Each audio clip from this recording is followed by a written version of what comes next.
Niacin, despite its vast biological importance, is often conspicuously underrepresented or strategically minimized in most commercial multivitamin formulas. This omission is not because it's unimportant, quite the opposite.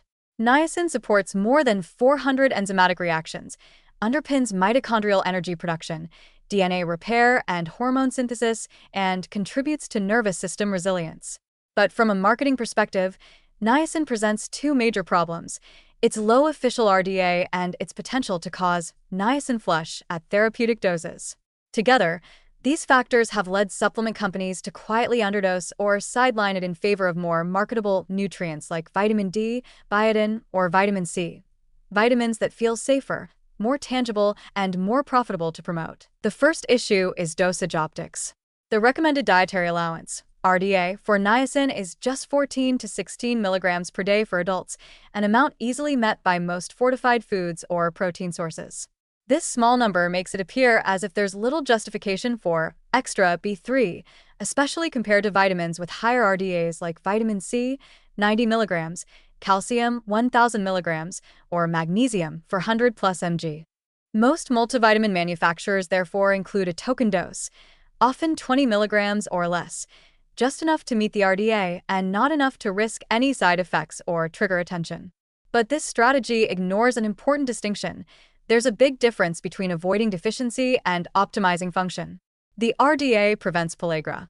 It does not provide enough niacin to support NAD+ regeneration in stressed, aging, or inflamed individuals, nor to support mitochondrial recovery in chronic fatigue, skin protection, or mood regulation. The second problem is more visceral: the flush.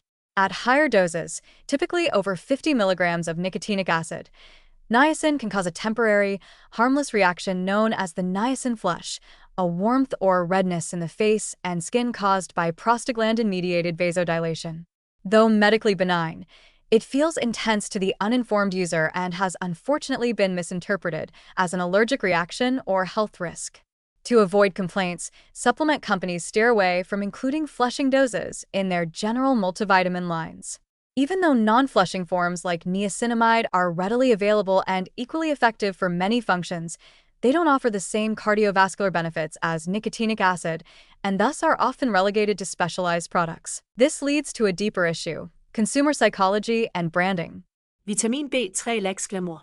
It's not associated with glowing skin like biotin, strong bones like vitamin D, or immune defense like zinc. And it's not currently trending in the wellness world, unlike adaptogens or exotic antioxidants.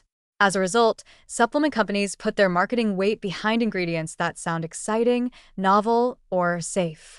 Niacin, with its no-nonsense name and the potential for flushing, doesn't sell bottles, so it gets dropped, minimized, or quietly labeled at minimal doses, often alongside misleading claims that it's already included for your needs. This omission has consequences. First, it reinforces the public misconception that niacin is unimportant or irrelevant unless you have a rare deficiency. Second, it inhibits awareness of niacin's broader clinical potential in mood disorders, energy metabolism, cholesterol regulation, skin health, and neurological protection.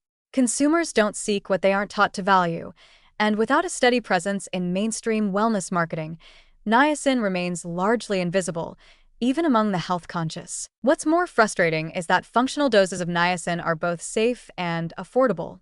For individuals looking to support their NAD+ levels, protect against cognitive decline, or improve skin repair, doses of 100 to 500 mg/day of niacinamide, the non-flushing form, are well tolerated and effective.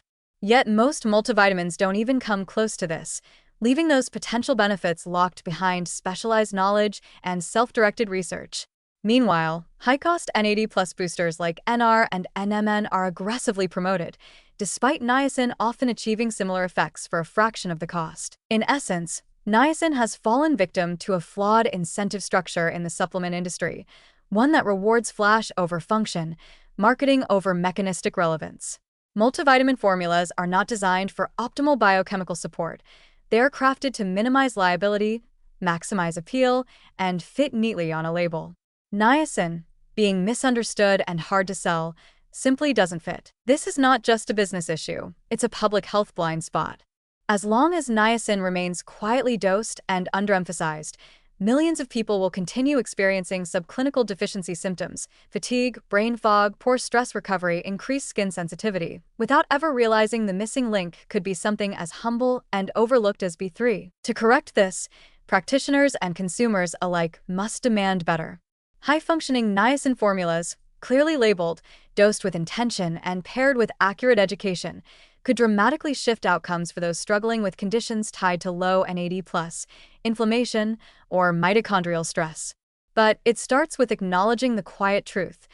Niacin matters, even if your multivitamin forgot to tell you so.